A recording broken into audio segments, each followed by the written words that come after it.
부활의 주님은 우리의 소망이 되십니다.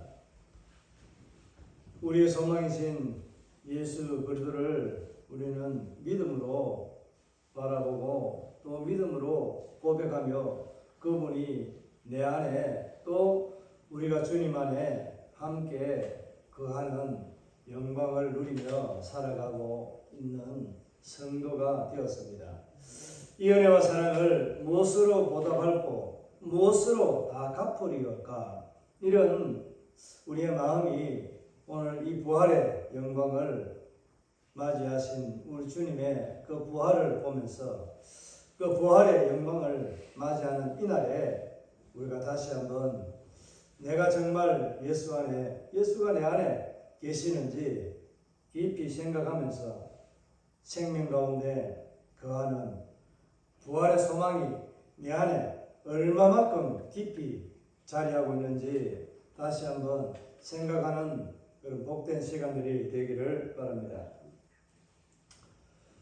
사람들이 자기의 생각이나 자기의 어떤 주장들을 펼칠 때는 타협을 잘 하지 않습니다. 자기의 것이 끝까지 옳다라고 우긴다라고 할까요? 하여튼 그런 고집스러운 분들이 있습니다. 오늘 그러한 장면을 맞이하게 되는 이 한 본문의 말씀을 보게 됩니다. 유대의 지도자급에 속해 있는 사두개인들과 바리새인들 간에 이들의 신앙관이 좀 차이가 있습니다. 똑같은 하나님을 믿고 살아가는데 한 분파는 하나님은 살아계시고 또 하나님은 우리를 부활의 영광의 자리에 앉혀줄 우리에게 부활이 있다라는 소망을 가지고 살아가는 부류가 있고 또 한 부류는 부활이 없다. 이 세상이 우리가 하나님을 믿고 살아가는 이것으로 끝이 난다. 그렇게 믿고 지금 우리가 하나님을 믿고 살아가는 이 순간들을 하나님 앞에 온전히 믿음으로 순종하면서 살아가야 된다라는 그런 주의가 있습니다. 바로 바리새인들과 서기관이라는 종교 유대 지도자들이 있습니다. 오늘 본문에 등장하는 이 말씀을 보게 되면은 예수님에게 한 지도자였던 바리새인들 중에서 한 사람이 찾아온 것이 아니라 서기관 중에서 한 사람이 찾아왔다라고 그렇게 기록해 놓고 있습니다. 이들이 찾아와서 그 한 사람이 예수님에게 질문을 하게 되는 내용들을 쭉 소개해 놓고 있습니다.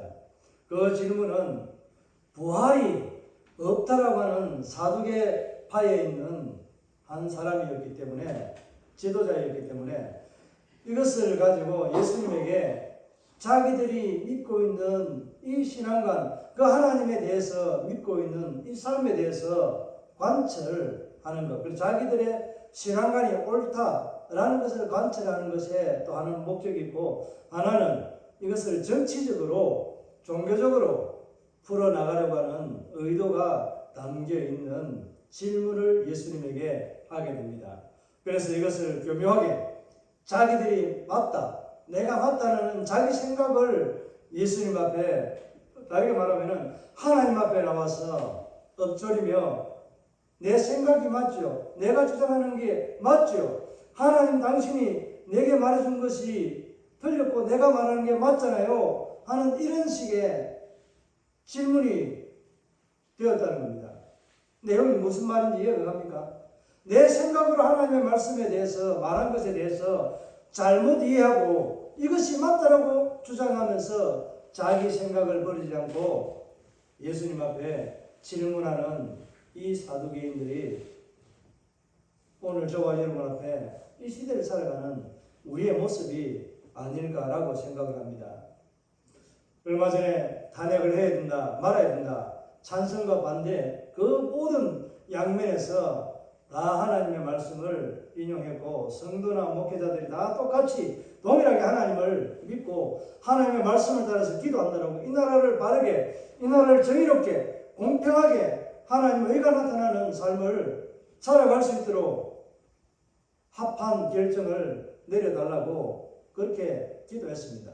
그러나 그 결과 서로가 양분되게 다른 결과를 말하고 있습니다. 하나님의 정의가 세워졌다라고 말하고 있고, 한편에서는 하나님의 정의가 물러가고 사람이 정치를 하고 있다. 법대로 원리대로 판단해야 될 문제에 있어서 자기의 세력들이 강한 쪽에 편을 붙어서 이랬다 저랬다. 우리가 문서화되어져 있는 공정한 이 법리대로 판단해야 될 이 문제에 있어서 그가 떠나면서 또 하는 말도, 화합이라는 차원은 법조인은 법에 대해서 법에 명시된 대로 판단하면 됩니다. 그러나 자기가 무슨 화합을 주장할 수 있는 그런 언덕지가 없는데도 불구하고 어느 한 강연에서 그렇게 말했습니다. 이것을 두고 공평하게 객관적으로 보면은 누가 맞다 누가 틀렸다 자기 입장이 다 다릅니다. 오늘 바로 사도개인들이 그와 같은 모습으로 서가 있다는 겁니다. 예수님 앞에 나와서 자기가 믿는 다윗 시대 때에 임명을 받았던 사도 유독실이 다윗의 총애를 받았던 제사장이라고 볼 수 있습니다. 하나님의 말씀을 따라서 제사장으로서 수종들었던, 하나님과 사람 사이에 중재했던 그들이 하나님의 말씀을 모르는 것도 아니고 하나님의 말씀을 너무나도 잘 압니다. 하나님이 어떤 하나님이었는지에 대해서 오늘 본문에서도 33절 34절에 보면은 잘 나타나 있습니다. 이들이 무엇을 가지고 말합니까? 모세가 우리에게 일러준 대로, 가르쳐준 대로 우리가 살아가고 있는데, 예수 당신은 선지자로서 하나님의 아들이라고 하는데, 오늘 이 시대에 이런 한 사람이 있었고 이러한 가정에 이러한 일들이 있었는데 당신은 어떻게 생각합니까? 라는 질문을 하게 되는 겁니다. 여러분 가만히 생각 한번 해보시기 바랍니다. 오늘 이 본문에 대해서 그냥 부활에 대한 논쟁이라고 그렇게 말하고 있지만은, 오늘 우리가 부활의 논쟁과 같이 하나님에 대한 신앙관도 다 그렇게 동일한 하나님을 믿는데 무리가 양분되어 나눠집니다. 어떤 이들은 이단이 되어서 그것을 자기화시켜서 자기를 하나님의 자리에, 예수님의 자리에 놓아서 내가 신이라고 말하는 그런 부류가 있는가 하면은, 똑같은 하나님을 믿으면서 그 하나님의 의와 공평을 말하는데 그 하나님에 대해서, 진정한 하나님은 어떤 하나님인지에 대해서 제대로 알지 못하고 자기 생각과 자기 주장에, 자기 이념과 자기 생각에, 자기가 배운 그 지식에 갇혀서 살아가는 성도가 지금도 무수히 많습니다. 이 무리들이 다 맞다 틀렸다 이것을 말하기보다는 우리에게 자기 생각이 하나님의 말씀보다도 강하게 나타나는 것은 불신앙입니다. 오늘 이것을 우리는 이 서기관이 예수님 앞에서 나와 질문하는 이 내용을 보면서 우리를 한번 돌아보는 시간이 되었으면 합니다.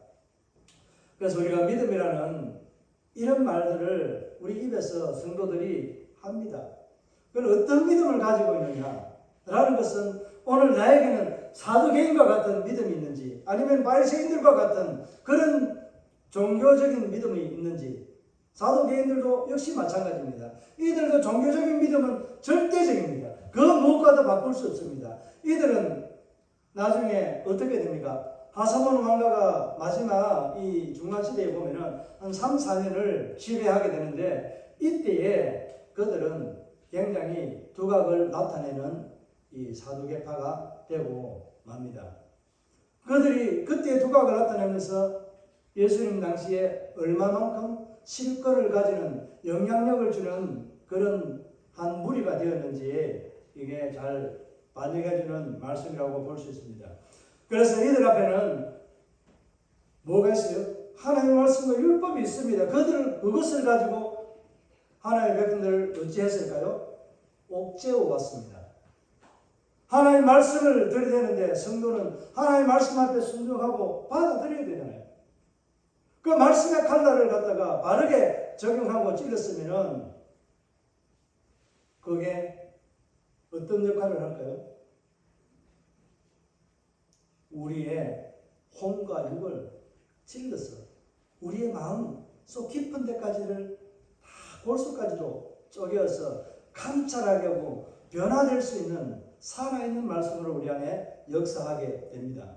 그러나 잘못 갈아지고 잘못된 그 말씀이 내 안에, 내 심령에, 내 귀에, 내 눈에 보여지고 고백되어질 때는 하나님을 다른 각도에서 보게 됩니다. 내 기준에서 하나님을 보게 된다는 사실입니다.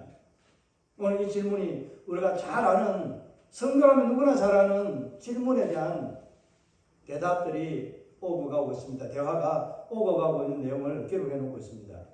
사도행이 나와서 뭐라고 말씀합니까? 예수님이 앞에 나와서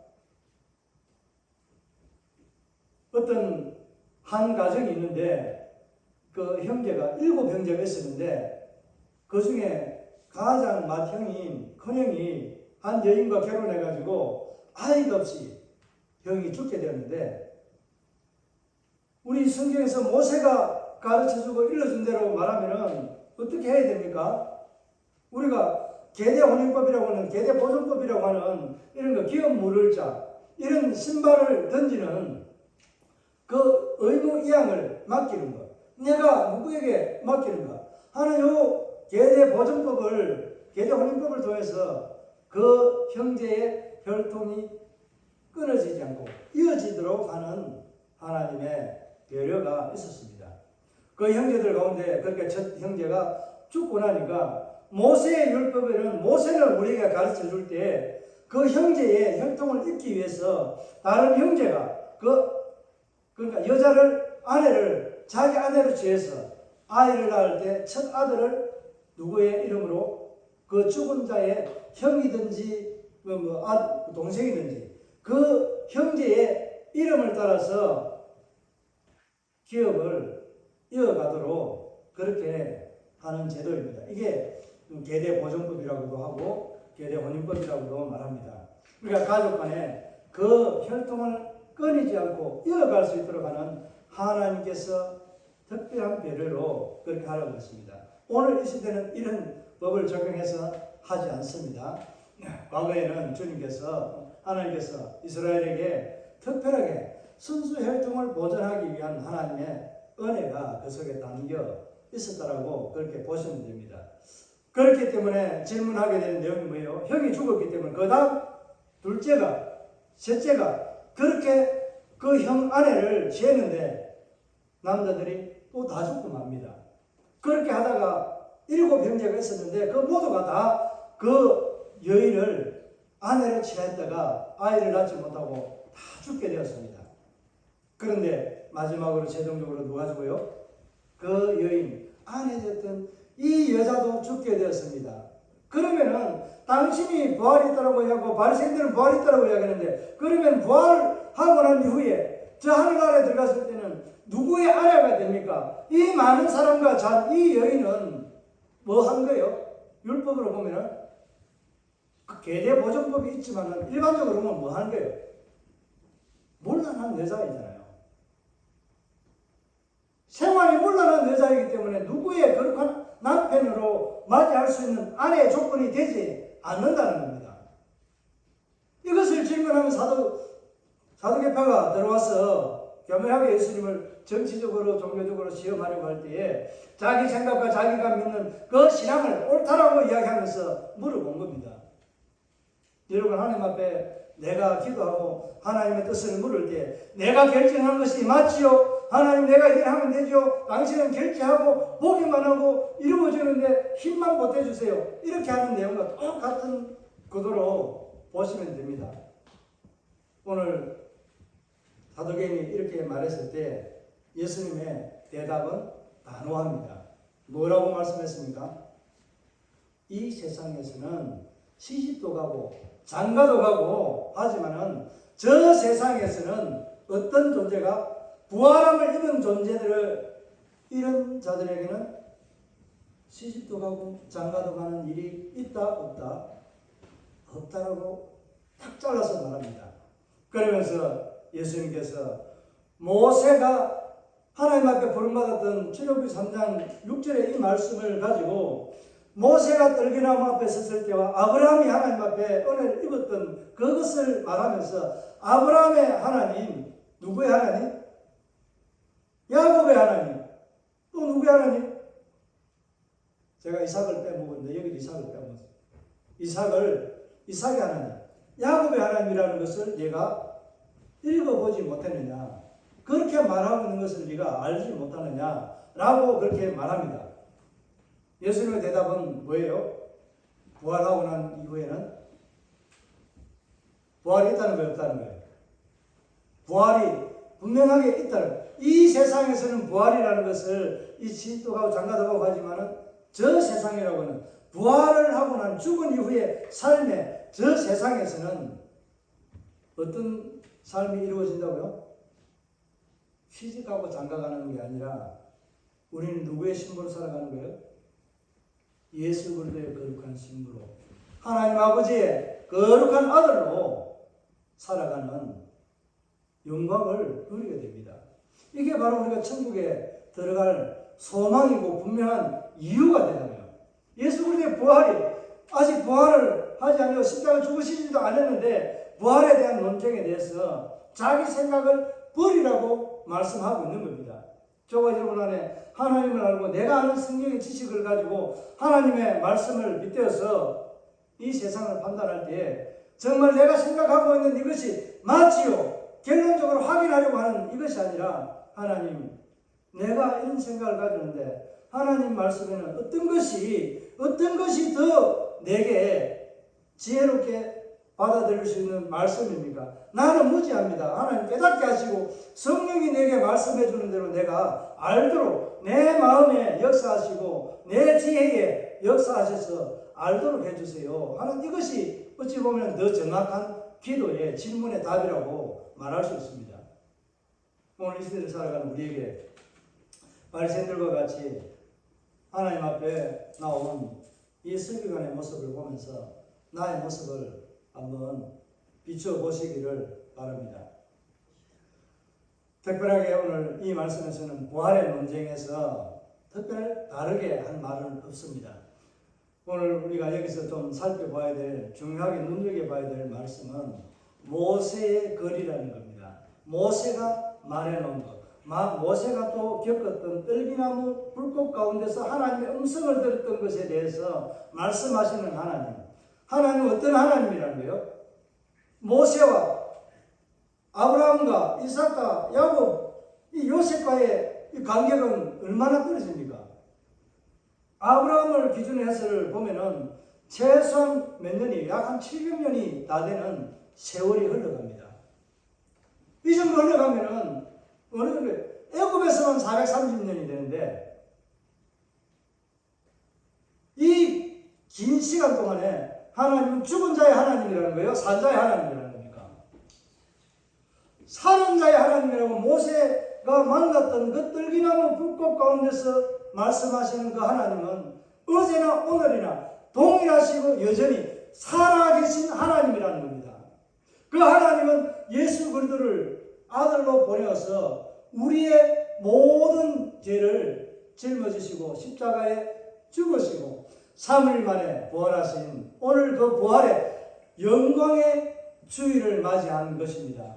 이 은혜를 우리에게 오고 오는 세대에 주님이 다시 오마 약속한 그 새 언약의 약속의 날이 성취되는 그날까지 하나님은 살아 계시는 하나님이십니다. 우리 주 예수 그리스도 살아 계시는 하나님입니다. 살아 계시기 때문에 다시 오신 그 약속에 대한 약속을 친히 이루게 됩니다. 아들로서 오신 예수 그리스도, 그분은 여전히 저와 여러분 안에 살아 계시고 나와 함께 하시고 내 삶에, 내 인생에 걸어가는 모든 발자취에 호흡 가운데도 함께 하시는 우리 주님을 느끼시기를 바랍니다. 이렇게 서기관이 와서 질문한 것에 대한 대답을 보면서 여러분은 부활이 없다라고 하는 이 질문에 대한 답이 여러분에게는 어떤 답으로 결론이 내려집니까? 내가 아는 하나님, 내가 아는 말씀, 그 말씀에는 분명하게 살아계시는 하나님, 아브라함이 지나가고 이삭도 지나가고 요셉도 야곱도 요셉도 지나간 그 광야길, 이 시대를 지나고 난 이후에 오늘 이 시대를 살아가는 예수님 당시에 오늘도 이 시대를 살아가는 저와 여러분에게 여전히 하나님은 살아계시는 하나님이십니다. 그 하나님을 붙드시기를 바랍니다. 살아계신 하나님이 아니라면 우리가 믿고 의지하고 우리의 시간을 아까운 세상, 이 좋은 세상에 구경하고 다니고 우리가 하나님 앞에 엎드릴 이유가 하나도 없습니다. 그러나 저와 여러분에게는 살아계시는 그 하나님이 내 안에, 내 삶에 개입하시고 함께 하시는 하나님이시기 때문에 그분의 은혜로 말미암아 세상 것 버리고 오늘 무엇보다도 귀한, 그것보다도 더 귀한 우리 주님을, 우리 주님의 사랑을 느끼고 또 고백하며 그 은혜를 받기 위해, 누리기 위해 놓은 주의 자녀들입니다. 오늘 여러분들에게 부활의 영광이 주님께 주어졌던 것처럼 저와 여러분에게도 동일하게 그 영광이 주어진다는 사실을 믿는 저와 여러분의 삶에 부활의 영광의 그 영원한 생명이 늘 주의 이름으로 여러분의 생이 나는 그날까지 여러분의 가정에 충만하게 나타나기를 주의 이름으로 축복합니다. 자, 34절 35절 우리 한번 읽어볼까요? 이 말씀을 우리 다같이 한번 읽겠습니다. 34절 35절입니다. 예수께서 이르시되 이 세상의 자녀들은 장가도 가고 시집도 가되 저 세상과 이 죽은 자 가운데서 부활함을 얻기에 합당히 여김을 받은 자들은 장가 가고 시집 가는 일이 없으며 36절을 보면 다시 죽는 일이 있다 없다? 없다는 겁니다. 부활이라는 것은 어떤 생명을 주는 거예요? 새로운 생명체를 우리에게 주는 거예요. 썩지 않아야 할 그런 새로운 생명체를 입게 되는 겁니다. 예수님이 부활하신 후에 막달라 마리아를 보면서 내가 찾는 그 사람을 동산직인 줄 알고 물었습니다. 내가 찾는 이 무덤에 있던 분이 어디 갔는지 물어봤을 때 내가 그러다 라고 이야기했을 때 마리아가 얼마나 기뻤는지 예수님을 만지려고 다가가서 예수님 앞에 안기려고 했습니다. 그때 예수님이 뭐라고 했는지 아시죠? 내가 아직 하늘에서 이런 영광에 변화된 몸으로 변화되지 않았기 때문에 네가 만질 수 있는 상황이 아니다라고 말씀합니다. 그러니까 일단 육신을 입고 오셨기 때문에 육신에 입은 그 옷을 무엇으로 바꾸는 거예요? 예수님도 하나님이시지만 무엇으로 바꾸는 거예요? 영원히 썩지 않을, 변화되지 않는, 그러니까 변화가 되고 태생이 되지 않는 그런 영광스러운 몸으로 바뀌기 전이라는 겁니다. 우리도 그와 같이 바뀌게 된다는 것을 암시하는 그런 말씀이라고 볼 수 있습니다. 여기서 우리가 시집가고 장가가는 이 표현들을 하고 있는 이 말씀을 보면서 예수님이 창세기 1장 28절에 이런데 보면은 뭐라고 말씀할까요? 사람들과 짐승들에게 표현하는 것들 보면은 뭐라고 했어요? 생육하고 번성하라.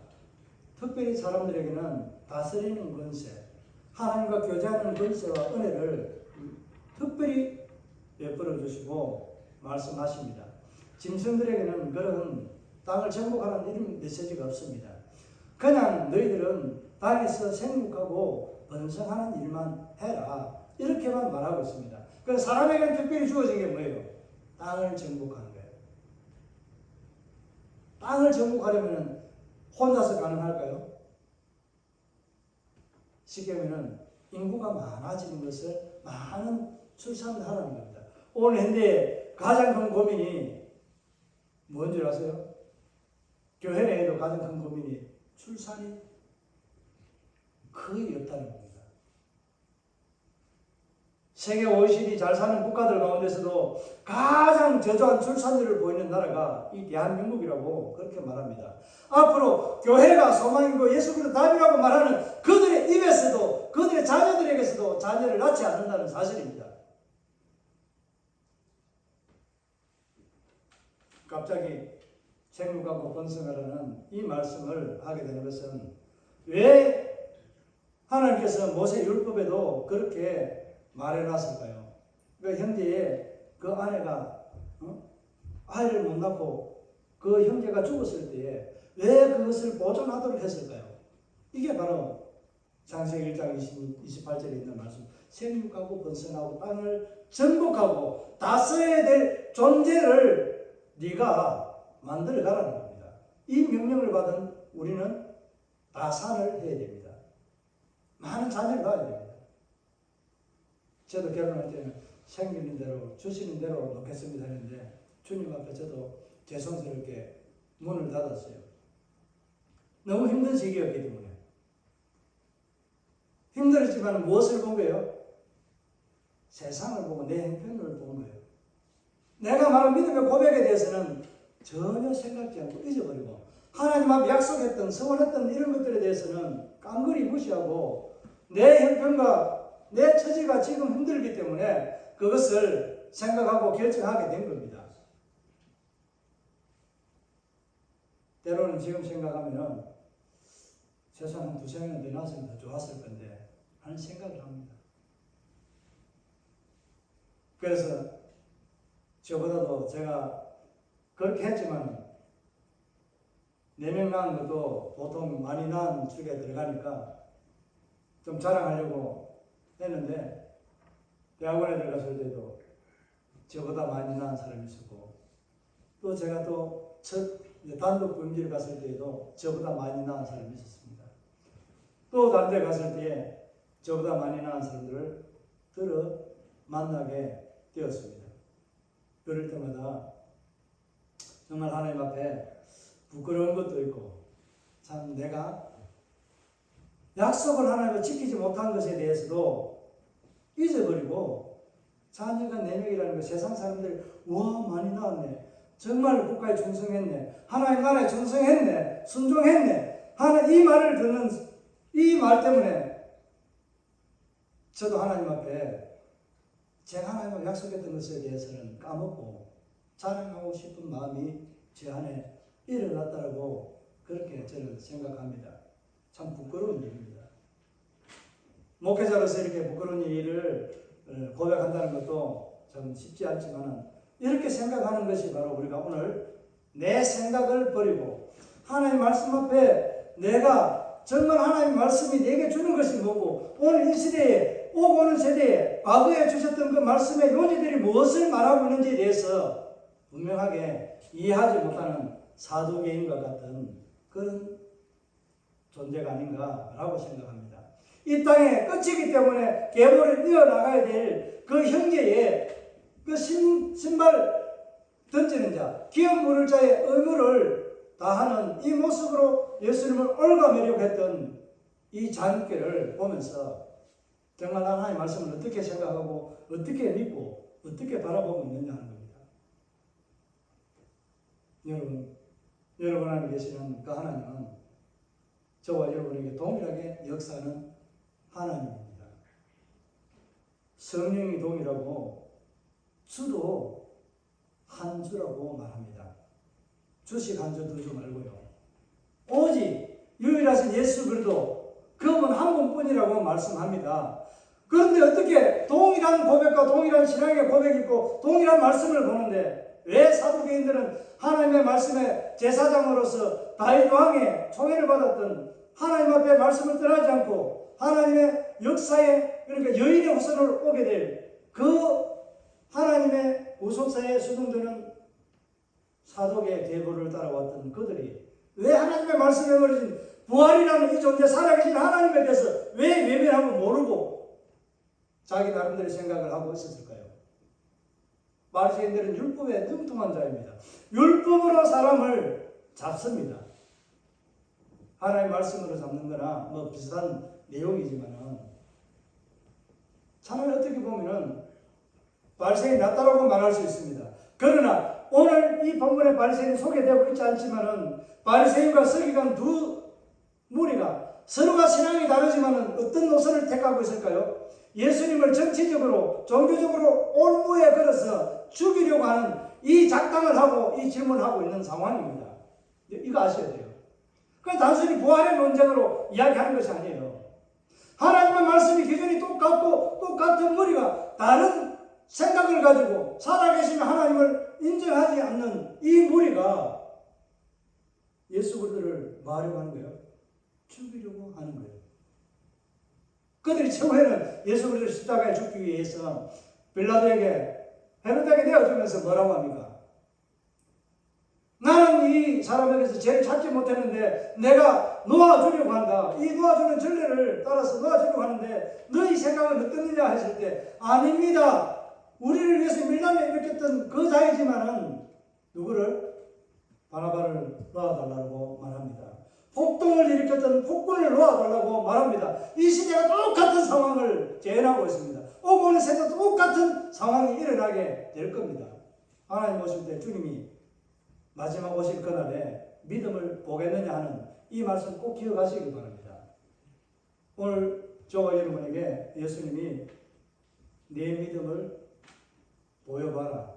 야고보에서 너는 행함이 있다라고 이야기하고 너는 믿음이 있다라고 하는데 나는 내가 믿음을 말하지 않았지만 내가 가지고 있는 믿음의 행위를 보고 내가 말할게. 그것을 내가 해줄게. 보여줄게. 너는 믿음이 있다라고 하는데 그 믿음을 내게 한번 보여봐라. 왜 그렇게 말했겠습니까? 여러분 믿음을 어떻게 보여줄 겁니까? 사두개인처럼 보여줄 겁니까? 아니면 바리새인들처럼 보여줄 겁니까? 오늘 예수님께서는 뭐라고 말해요? 외식하는 자들이라고 바리새인들과 서기관들을 꼬집어서 과부의 가사를 삼키는 자 그들을 돌아봐야 되는데 그들의 이끌을 오히려 없는 것을 더 덩쳐먹고 더 억압하고 더 짓누르는 종교 지도자의 삶으로 살아가고 있다라고 책망하십니다.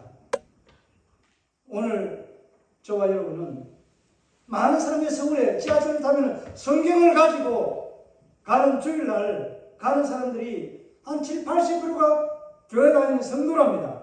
그런 성도의 머리에서 하나님의 은혜가 나타나지 않고 하나님의 말씀이 어떻게 나타나지 않는지 이 나라가 위기에 처했을 때 전 그리스도인들 5%가 되지 않는 그 그리스도인들이 이 나라를 이만큼 하나님의 은혜 가운데 부강한 나라로 세계 10대 반열 안에 들어가는 강대국으로 경제대국으로서는 5위나 6위 안에 들어갈 수 있는 그런 하나님의 은혜를 입은 나라가 이 나라입니다. 민족 반열에 저항운동을 일으켰던 그 5%도 안 되는 그리스도인들이 다 그 일에 앞장섰습니다. 왜? 하나님 말씀 앞에 은혜를 입고 신앙을 지키기 위해서입니다. 물론 그것이 이 나라의 독립을 가져다주는 하나의 목적이기도 했습니다. 신앙의 독립을 위해서는 반드시 외부의 억압도 저항할 수 있는 바른 길에서 저항할 수 있고 말할 수 있는 그런 것들이 우리에게 분명하게 있어야 한다는 것을 오늘 이 시대에 우리는 외식하는 자가 되지 말아야 한다는 것을 말씀해 주고 있습니다. 이 단순한 부활의 논쟁에 여러분 지금까지 나는 하나님의 말씀을 믿고 살아오면서 바리새인들과 같이 살아오고 있지 않았는지 또 아니면 서기관과 같이 오늘 예수님 앞에 단돌하게 질문하는 이 서기관의 질문과 같이 오늘 하나님께서 우리에게 원하는 것은 생육하고 번성하라는 이 말씀의 계대 혼인법을 통해서 계대 보존법을 통해서 하나님의 나라가 부강해지고 확장되어지고 하나님의 이름이 영광이 그들을 통해서 나타나기를 원하는 하나님의 뜻을 외면하고 살아계시는 하나님 그 하나님이 어제나 오늘이나 내일도 동일하게 우리 가운데 살아계시고 역사하신다는 사실을 꼭 기억하시기를 바랍니다.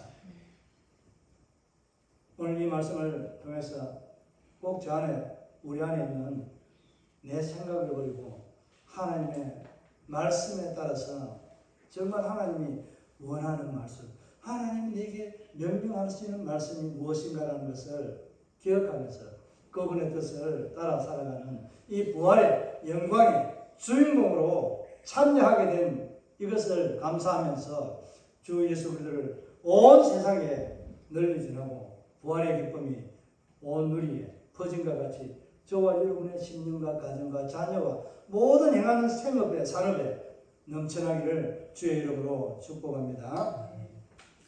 우리 다 함께 이 말씀들을 생각하고 동성으로 기도하기를 원하지만 먼저 우리